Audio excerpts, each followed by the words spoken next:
प्रदीप सिंह जैसे जो हैं आपके, अब प्रदीप सिंह जी को क्या कहें, उनको यूट्यूबर कहेंगे क्या? वो तो बहुत ही पुराने और वरिष्ठ पत्रकार है। अब यूट्यूब के ज़माने में यूट्यूब पे भी अपना वो बनाते हैं और बड़े अपनी गंभीर चर्चा के लिए जाने जाते हैं। उन्होंने भी आज ये लिख दिया कि भाई ये क्या कर रहे हो, अपनी कबर अपने आप खोद रहे हो, क्या कर रहे हो ये? धीरेन्द्र जी।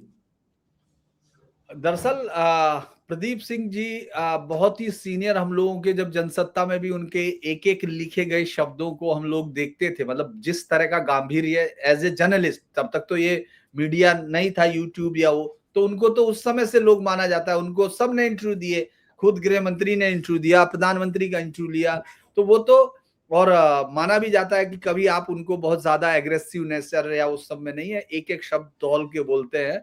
अगर वो भी लिख रहे हैं तो ये सोचा जा सकता है, हालांकि उन पर भी कुछ ना कुछ सेंट्रल बीजेपी के पास प्लान होगा, क्योंकि बहरहाल सब लोगों को ढूंढने के लिए उन्होंने इंतजाम तो किया हुआ है ही।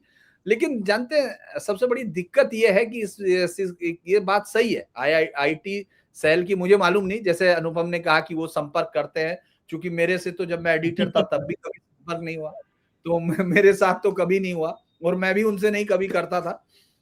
एक आध बार जाके अभी मिला था उससे, चुनाव जो उनका प्रभारी है मीडिया वाला, तो मुझे लगा कि अच्छा बहुत सारी चीजें उसके पीछे भी एक बैकग्राउंड है, तो कभी तो ठीक पे बोलना होगा।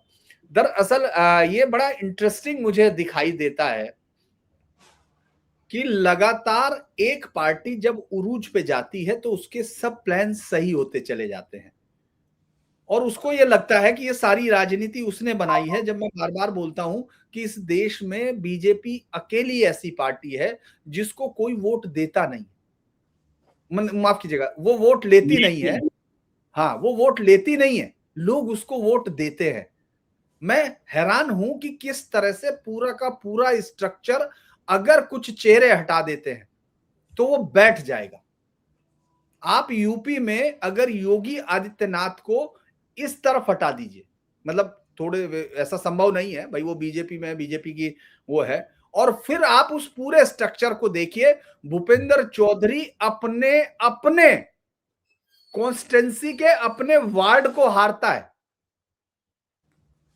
पंकज चौधरी जो 7-8 बार के सांसद हैं, उनका मुजफ्फरनगर के किसी गांव में किसी आदमी से पूछेंगे तो आपसे नाराज हो जाएगा कि ये किस आदमी का नाम ले रहे, कांग्रेस के तो हम किसी को जानते नहीं।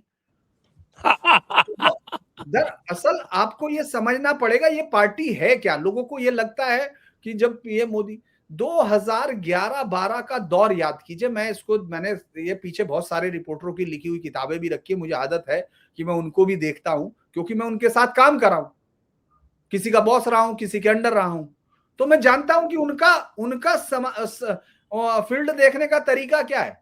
वो अचानक लिखने लगे कि ये मोदी का चमत्कार, ये उसका, अरे भाई 2011, 12, 13 में आप देखिए पूरी दुनिया का और इस देश का कम्युनिकेशंस बदल रहा था। आपके घरों में आतंकी दिख रहे थे, क्योंकि आपके बेडरूम में सीआरटी नहीं एलईडी आ चुका था। सीआरटी टीवी कभी बेडरूम में नहीं रखे गए थे इस देश में, वो सिर्फ ड्राइंग रूम में ही रखा जा सकता था, क्योंकि वो दीवार पे नहीं आ सकता था। जैसे ही आया तो पूरी दुनिया में आपने देखा किस तरह का माहौल चल रहा था, तो इस देश की जनता ने तय किया कि ये नहीं चल सकता, ये हमारे देश में जिस तरह का एक ऐसा विदेश मंत्री नहीं चल सकता है जो वहां बैठ के किसी दूसरे देश का पढ़ दे और उसको 3-4 मिनट तक पता ही ना चले कि साहब वो किस देश के उसका पढ़ रहा है वहां संयुक्त राष्ट्र में। इस तरह की चीजें नहीं चल सकती हैं, और कम्युनिकेशन नहीं बताया लोगों को कि ये जो हमारे देश का प्रधानमंत्री है, जब 26/11 अटैक हुआ उसके 1 हफ्ते या 2 हफ्ते बाद ही जब वो जा रहा है तो प्लेन में सारे पत्रकारों को कह रहा है कि पाकिस्तान भी, हवा ना जा रहे थे शायद, और कह रहा है कि पाकिस्तान भी आतंकवाद का पीड़ित देश है। तो ये लोगों ने तय किया था कि उनको कोई आदमी लाना है। फिर उसके बाद उन मोदी ने अपने आप को साबित किया, ये बड़ी अच्छी बात थी, पीएम मोदी ने अपने आप को बाकायदा साबित किया, 370 हटी, अद्भुत काम हुए, बहुत अद्भुत काम हुए। लेकिन आप ये देखिए संगठन कितना बना, क्योंकि लोगों ने वोट किया अब वो दुनिया की सबसे बड़ी पार्टी बन गई। हम 3 लोग यहाँ बैठे हैं और इससे पहले भी हम लोग बहुत सारे लोगों से, मैंने तो बहुत सारों से बात की, मुझे आज तक पन्ना प्रमुख नहीं दिखा। ये कौन है? ये तो अनुपम अनुपम को जरूर मालूम होगा, क्योंकि मैं जानता हूँ ये बूथ वाले को भी जानता होगा। मैं तो पन्ना प्रमुख से नहीं मिला। और लेकिन मैं भी नहीं मिला आज तक किसी पन्ना और प्रमुख मैंने से। बीजेपी की हर प्रेस कॉन्फ्रेंस में सुना है, हर में पन्ना प्रमुख फला ये। तो यार अभी तो तेलंगाना में आज आप ढूंढ रहे थे पन्ना प्रमुख, ढूंढो कहाँ गायब हो गए? बुरी हो तरह से क्या हारे रहा आज। है? क्या कह रहे सर? बुरी तरह से हारे हैं, जहाँ एक वक्त ये पूरी नंबर 2 तरह की से पार्टी हारे बन हैं, गई थी। बुरी तरह से हारे हैं, क्योंकि आप ग्राउंड पे नहीं है। आप पीएम मोदी पर हैं, आप योगी पर हैं, आप हेमंता पे हैं। इसीलिए आपको मोहन यादव भी चलता है, इसीलिए आपको भजन लाल शर्मा भी चलता है, इसीलिए आपको वो नाम भी चलते हैं जिनके नाम ही याद नहीं। भाई आप कैसे एक ऐसे समय में आप देखिए, मैं फिर यही कह रहा कि आपको संगठन की जरूरत तब होती है जब आपके प्रभामंडल में कमी आ रही होती है, तब संगठन उसको पूरा करता है। ये दिक्कत ये है कि उनका संगठन वो ये समझने से इनकार कर रही है। इसीलिए मैं प्रदीप जी के पॉइंट ऑफ व्यू पर ही जा रहा था। और ये बात वो लोग ज्यादा आसानी से देखते हैं जो फील्ड में रहते हैं। गालियां सुनेंगे, हो सकता है कि हम जो बोल रहे इसी पे आपके नीचे लिख के आ जाएगा बहुत सारी चीजें कि यार ये कैसी बातें कर रहे।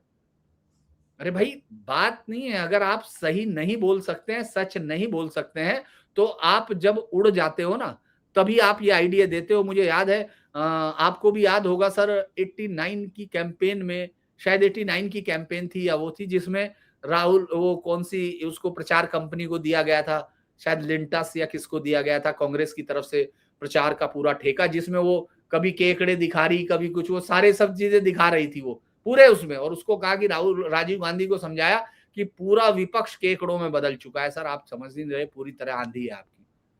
तो उसी तरह से ये केकड़े बेचने लगेंगे, सारे विपक्षियों को गाली देंगे, वो तो दे ही रहे थे, फिर उसके बाद उनको गाली देंगे जो इनको सही बताने की कोशिश करेगा।